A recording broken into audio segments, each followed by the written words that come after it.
Conversation with the one and only Dr. Joe. Everybody go subscribe to the Dr. Joe Show right now. And we got someone who came out to meet Dr. Joe, Jeremy. We're going to talk in the car. We're going to continue this conversation in the car about, you had a question for Dr. Joe. Yeah, I was sort of wondering what some of the primary obstacles to more physicians participating in clinical research are. So we're going to answer it right now. We're in the car again. Go subscribe to the Dr. Joe Show on YouTube. And Jeremy asked a very good question about what are the barriers for doctors doing research? Or? Yeah, I think there's some longitudinal reasons, like at the different stages of our training. I would say a lot of doctors don't go into research because they never did it before medical school. So if you didn't get into research prior to medical school, I think you're less likely to do it. That's number one.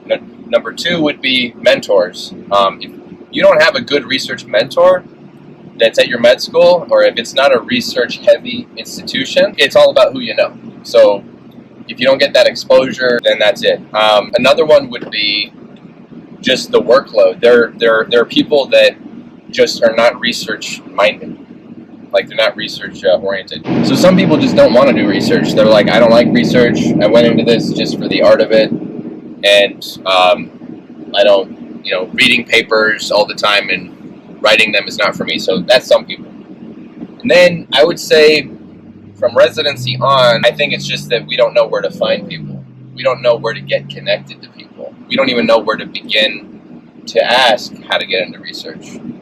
Because I think, like, at least from my perspective, there's just there's a clinic here, there's a hospital here, and then there's pharmaceutical reps that just appear out of nowhere. But I don't have a folder in my brain for, oh yeah, this is how you find PIs. This is where you find people doing clinical research, and this is where you go to hang out with them. I mean, so I just think that we're all disconnected. Yeah. I think it's a matter of a networking. It's not there unless you're on LinkedIn, I guess. I think that's the primary job of a doctor in research. It's to keep the research as honest as possible. Because, I mean, at the end of the day, it's like, well, are you getting hurt or not? That's like all I care about. Because the first part of the Hippocratic Oath is first do no harm. And that's where everything should start. Like, what are the personality types of the people that like to do the research? Like, is there a certain Myers-Briggs personality type that attracts research? Has that been looked at? That's something I would wonder about. I think you'd have to separate it from academia to private practice. Because in academia, there's different incentives for the investigators to do research. In private practice, like small community sites, it really is just financial incentives and, like I said, having an alternative treatment option for your patient, extra revenue streams, but it's back to financial. So I really think it's just those two areas where you'll find, like on the private side, a lot of entrepreneurial-minded physicians doing it. And the perfect combo is someone like Dr. Smith, who's an entrepreneur, but also actually cares about his patients. Like, the first thing Dr. Smith asked me when I approached him, what got my foot in the door was, hey, this is a business opportunity for you. But what really sold him was, what does it cost the patient? Before he asked how much he's getting paid, he asked me, what will it cost the patient? And when I explained nothing, they actually get paid, he was all in. He said, of course, you're going to do all the work. I just need to be a doctor. Yeah. And I could pick what studies I want to do. Yeah. If you don't like the protocol, we're not going to do it. We can't do it without you signing the protocol. People looking, so not the clinicians, but this is what I think leaves a bad taste in a lot of physicians' mouths that try to do research from a private industry standpoint. They'll get approached by a business person that basically is looking to get rich quick and is not thinking about how to do it, doesn't have a plan, doesn't know what they're doing. And it's perfectly fine to not know what you're doing, but you can't mislead the physician into thinking you know what you're doing. Yeah, just be honest. Say, I don't know what I'm doing, but there's other people doing this. We can figure it out together. Do you want to be a business partner? You be the doctor, and I'll figure out how to do it. A lot of entrepreneurs fake it till they make it, and then they just screen, randomize, and then all the quality is neglected. And then the monitors who come every 6 weeks typically bring all these issues up to the investigator, who thought that, hey, this is way more than what I signed up for. This is different than just being a doctor. Whereas I'm used to signing lab results. I'm not used to making sure regulatory documents are filed properly and queries are being answered. Well, when you're the PI, all of that is your responsibility. So, to me, it's very clear what leaves a bad taste in their mouths.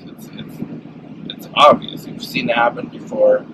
And sometimes it's not just the quality. Sometimes the business just doesn't do well. Like, hey, we can't find patients. I get you're not as busy of a private practice as I thought you were. We can't find these patients because some of these inclusion-exclusion criteria, you're literally looking for needle in the haystack. So and now is you're that taking on studies you shouldn't be taking on. Yeah, saying yes to everything just because you got to study, just because something's biting on your fishing reel. Yeah. I mean, like an obscure illness that certain specialists only see. You know, some of those you might not see a lot of in Yuma, and maybe it's not the best idea to take on those trials, right? Yeah. And then the doctor still's got to go through the site selection visit, site initiation visit, closeout visit, monitor. Even if you enroll 0 patients, right? The monitors still want to talk to the PI at initiation, at closeout, and in between. And now you're taking the doctor away from their clinic for free to have conversations with people and about things they know nothing. So that's the non-quality side of why they don't want to do research again. It's just they're not making money.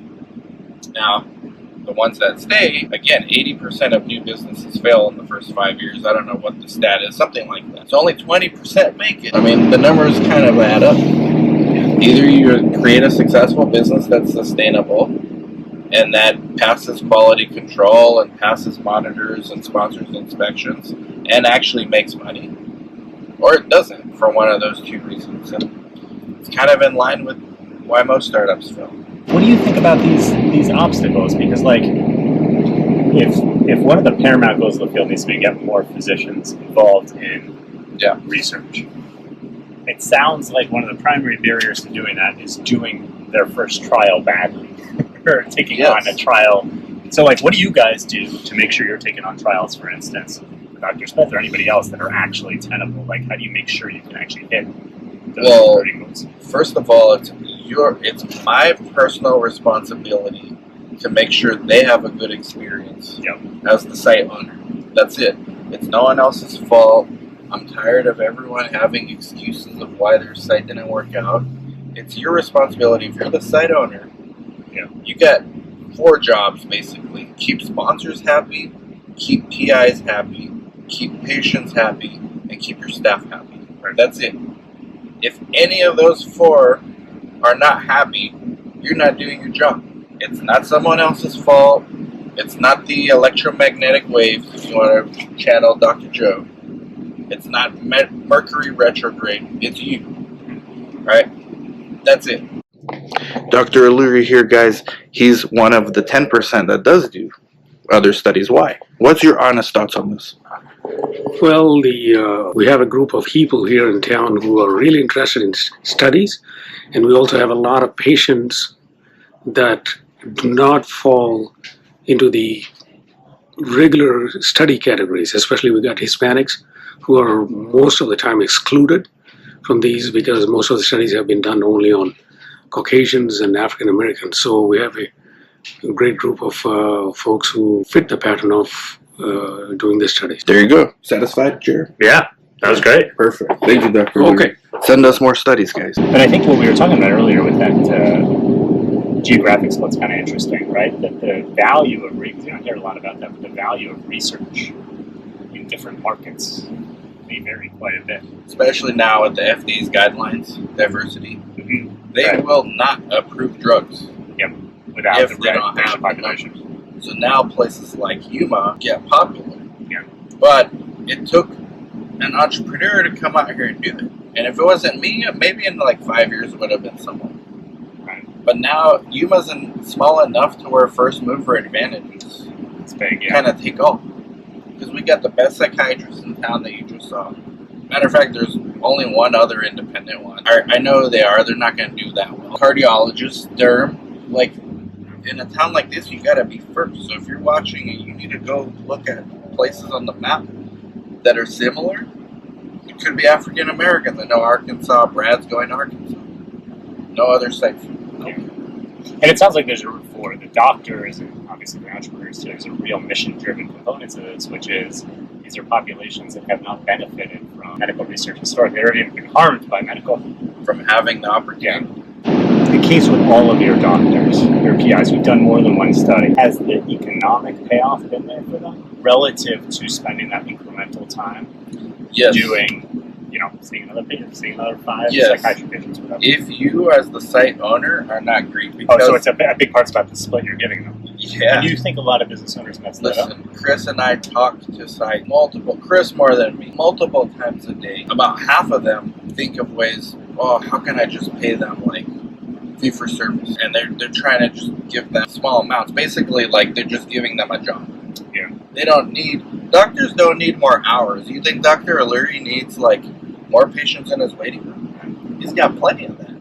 What he needs is something scalable. Like if I put in an hour, I should get 5x my return that I would in my private practice. And is that usually the difference? I mean, is that usually the arbitrage for them, that they're able to do that? With enough, because they don't have to see every visit. Right.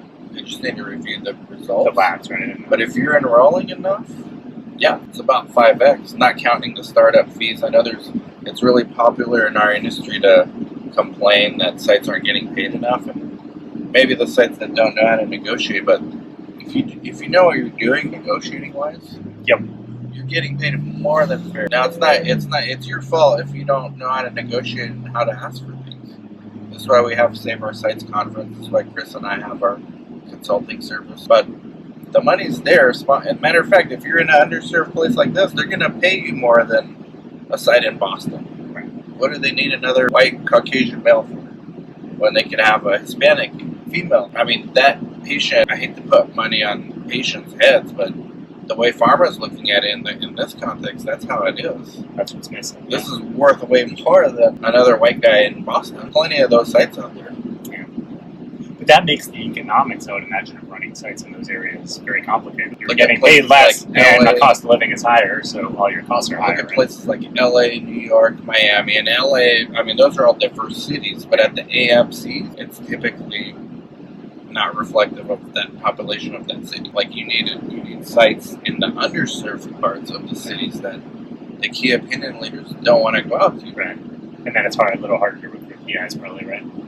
Yeah. In I those mean, areas. they got their bullshit detectors is like very well calibrated, especially in those areas.